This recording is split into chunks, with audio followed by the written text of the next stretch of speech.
이번 시간에는 챕터 2 과거 시제에 대해서 살펴볼 텐데 동사의 과거형 만들기 어떻게 만드는지, 규칙 변화 과거형의 동사의 발음은 어떻게 되는지, 그리고 불규칙 동사의 과거형과 과거 분사형에 대해서 알아보자.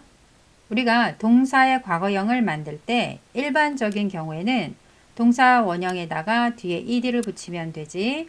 예를 들어 이 단어처럼 mix라고 하는 단어 뒤에 ed를 붙였고 guess라고 하는 동사 원형 뒤에 이렇게 ed를 붙이면 과거형을 만들 수가 있지. 그런데 만약에 그 단어가 동사 원형의 단어가 e로 끝나면 이런 경우에는 d만 붙이면 되지.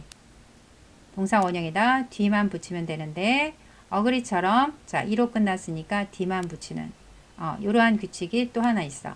근데 만약에 자음 플러스 y로 끝나는 경우, 자 자음이란 말과 모음이란 말이 나왔는데 우리가 모음이 a, i, u, e, o 이거를 모음이라고 하지, 그치?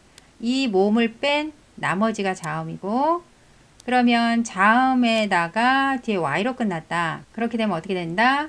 y를 뭘로 바꾸고 i로 바꾸고 ed를 붙이면 돼. 지금 요 어플라이처럼 y로 끝났고 앞에 l이 자음이지 모음이 아니니까 자음이겠지.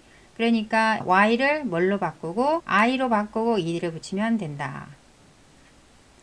그러면 모음으로 끝난 경우에는 자 모음 다음에 y로 끝나는 경우는 어떻게 된다?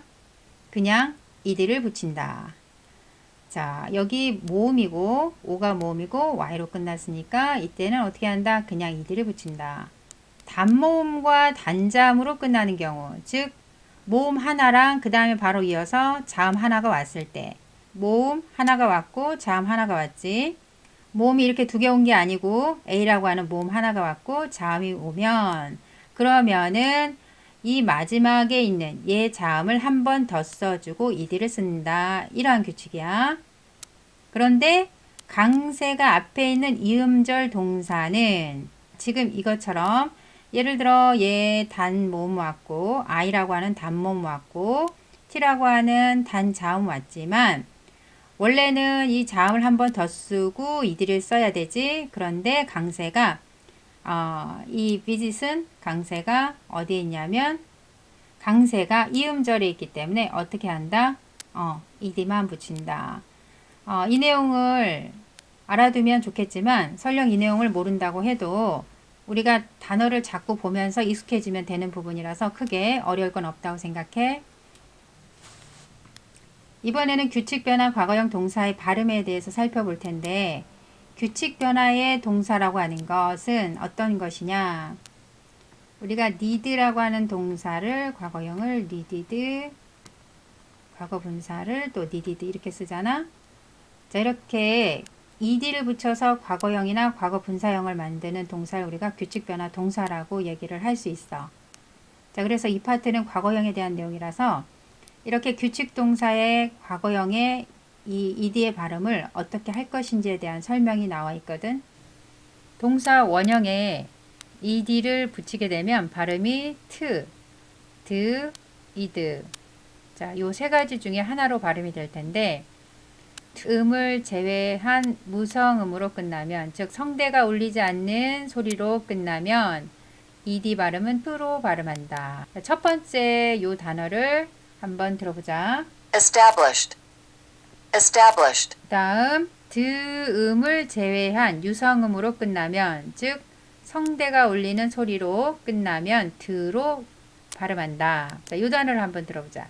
bothered, bothered, 드음으로 끝나면 이드로 발음한다. 첫 번째 단어를 들어볼까? objected, objected, 자, 그래서 지금 보면 여기는 트 발음이 나고 여기는 드 발음, 여기는 이드 발음이 난다는 걸 알 수 있어.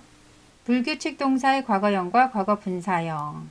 자, 규칙 동사는 ed를 붙여가지고 과거나 과거 분사를 표현하는 경우인데, 불규칙 동사는 지금처럼 이렇게 원형이랑 과거형이랑 과거 분사형 이렇게 보면 ed를 붙여서 과거형을 만들지 않은 경우, 이런 게 바로 불규칙 동사가 되겠네.